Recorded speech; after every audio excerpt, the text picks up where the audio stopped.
And the trend lines are all breaking Joe Biden's way. I mean, if you look at the top of Drudge, if you're Trump, you probably would jump off the Brooklyn Bridge. Biden beating Trump in majority of polls. Joe now clear fave in online betting. Trump's first criminal trial set to begin. His CFO sent to Rikers prison. In his own videos, Trump is erupting.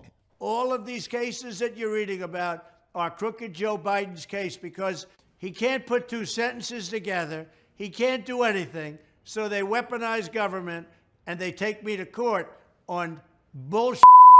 So we are going to win.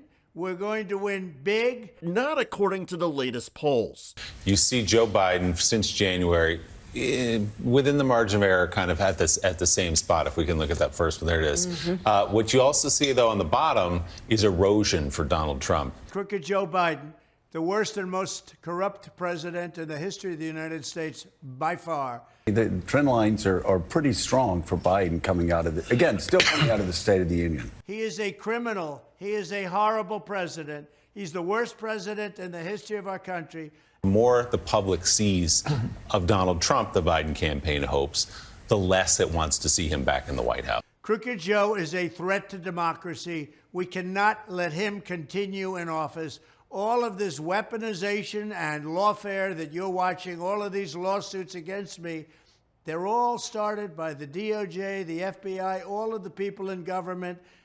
Right, because Donald Trump had absolutely nothing to do with it. Falsifying business records to pay off a porn star, refusing to turn over classified government documents, encouraging the January 6th insurrection, all perfect according to Donald Trump.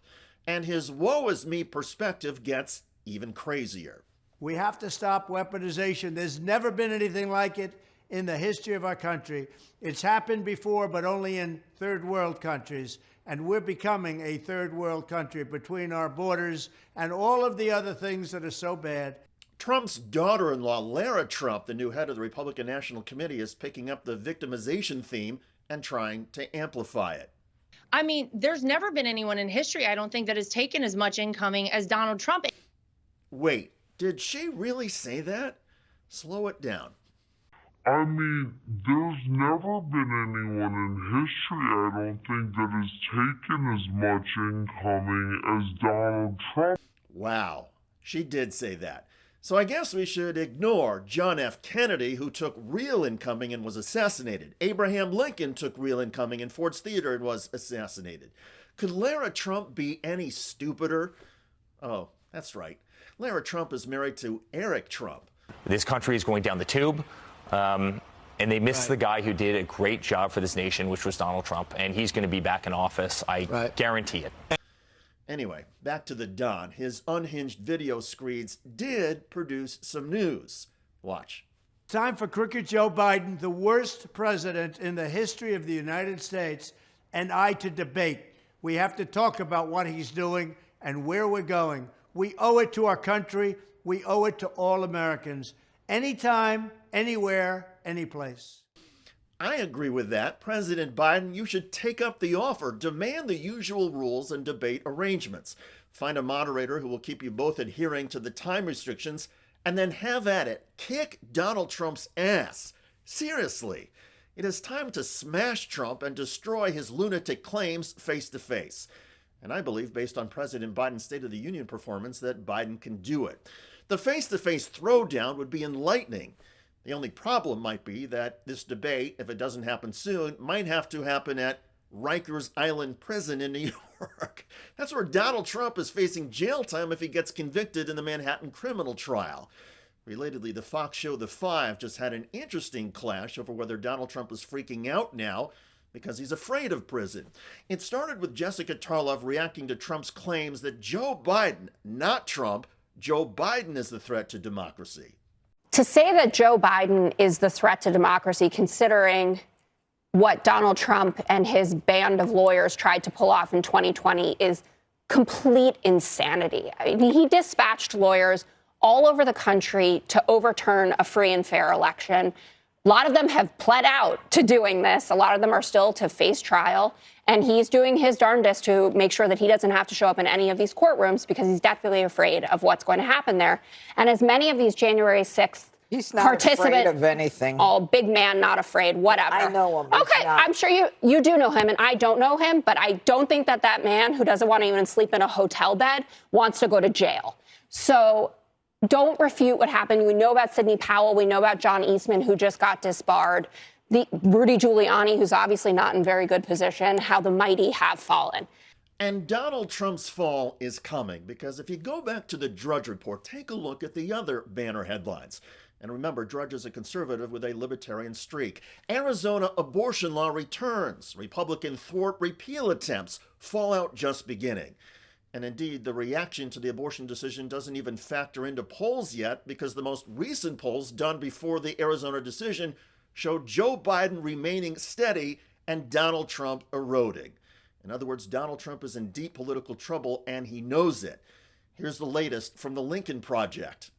Donald, why won't they help you? No one is coming. They're leaving you out in the cold. You have no one. Nikki Haley and Ron DeSantis say they're out of the race. They dragged you publicly. But they keep winning votes in the primaries. Without even trying. Votes you wanted. Votes you deserve. You built this movement. Their voters just don't like you. Are they embarrassed by you? More than 20% say anybody but Donald. Sounds like your dad. Does it hurt your feelings? Of course it does. But tick, tick, tick. Shouldn't you stop them? Is the disgrace, twice impeached, 4 times indicted ex-president. Of course you should. They're counting on you being too weak. You are. Too tired. You are. Too old. The sun is setting. The old Trump would have punished them. Where is Teflon Don?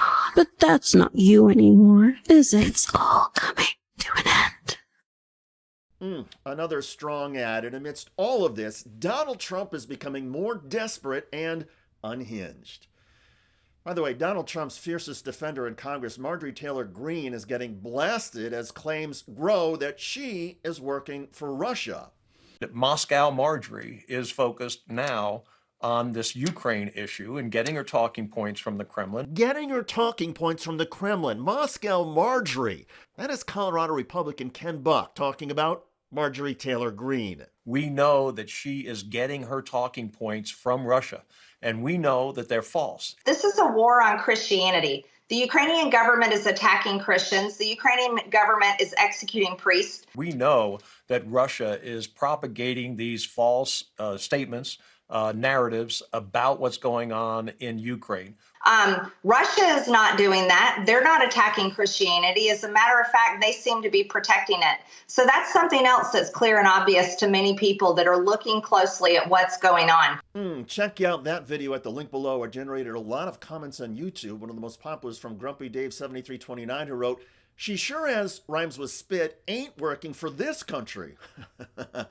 I look forward to reading your comments about Donald Trump raging as the Drudge Report pummels him. I'm David Shuster. Thanks for joining us.